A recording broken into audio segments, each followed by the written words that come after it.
Ito na po si Madam Chris Aquino ngayon. Ganito na po siya kapayat na may timbang na 37 kilos.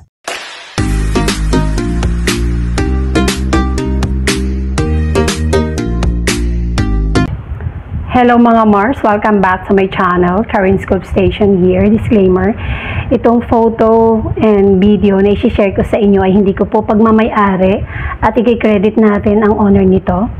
Without further ado, let's start.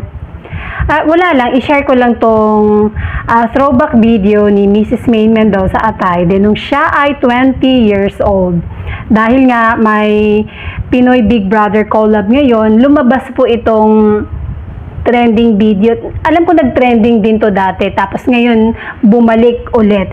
Yung audition niya, akalain mo, nag-audition siya ng PBB noon mga Mars, ano?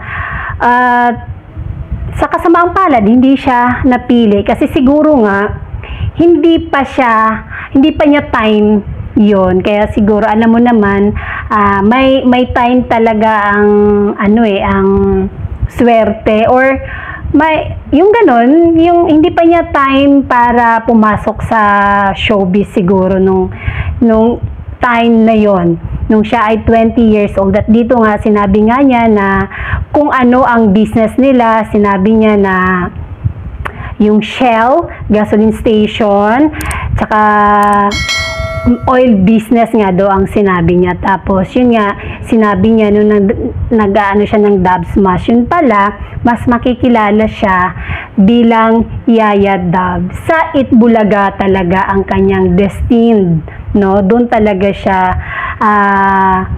na makikilala, at mula noon nung nagyaya Dub siya hanggang ngayon talagang sikat na sikat pa rin si Maine Mendoza. Akalain mo yun, di ba? May mga ganun talaga like Ivana Alawi na ikwento rin niya kay Karen Davila, ay kay Jessica Soho, na siya ay nag-audition sa PBB. Pero hindi pa rin niya yun time para makilala. Hindi pa niya swerte para sa showbiz. Yun pala ang magiging line niya, destined niya ay pagiging content creator. O ganun din si Maine Mendoza, o di ba? Tapos ito lang, share ko lang mga Mars. Si Chris Aquino ay nag-update sa kanyang Instagram account. Kaya ng umaga napanood ko po ito. Meron po itong haba, yung video niya merong haba na 5 minutes. Napakahaba ng video. At dito makikita, dito i-share niya ang mga pinagdaanan, although sinishare naman niya lahat ng kanyang pinagdaanan mula nung umpisa hanggang ngayon. Yun lang din ang ikinabilid ko kay Madam Chris Aquino, dahil sinishare niya talaga sa mga tao kung ano ang kalagayan niya. Hindi siya nahiya, lalong-lalo na ngayon sa kanyang kalagayan na halos hindi na nga siya makalakad dahil sa sobrang payat po niya. Dito nga sa video, pinakita niya yung mga pasa, bugbog, dahil siguro sa mga turok ng mga gamot sa kanya. Tapos pinakita dito yung timbang niya na wala nang 40 kilos, 37 kilos na lang po siya. Sobrang payat po niya talaga. Tapos alam mo yun, na pag nakita mo, nakakaawa. Kaya nga, di ba, sabi niya sa kanyang caption, sabi niya, "This is my now.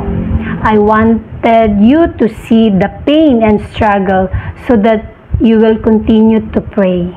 I have a lupus flare fever now. It's been more than 2 weeks." Kasi pinapakita dito, may lagnat po siya lagi, ang taas ng BP niya. Grabe po talaga.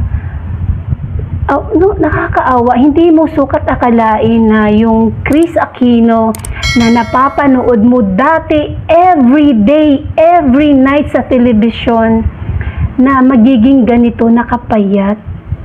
Nakakahabag. Nakakaawa. Kaya nga talaga naman, dahil mabuti naman din si Chris Aquino, marami din po talagang nagpipray para sa kanya. Tulad na lang nung pag-post niya, meron na itong share na 3,000 plus, tapos likes na 70,000 plus, tapos ang daming nag-comments. May mga artista, mga nag-follow sa kanya, lahat Even Ma'am Sylvia Sanchez, nag-comment po dito na prayer. Yung amen na na emoticon. So, ibig sabihin, nagpe-pray. Grabe po. Grabe. Pero dito nga, sabi nga niya, lagi yung sinasabi na siya ay isang ina na lumalaban para sa dalawa niyang anak. And that's it, mga Mars. Thank you for watching this video. Please like, comment, share, and subscribe for more scoops. Bye!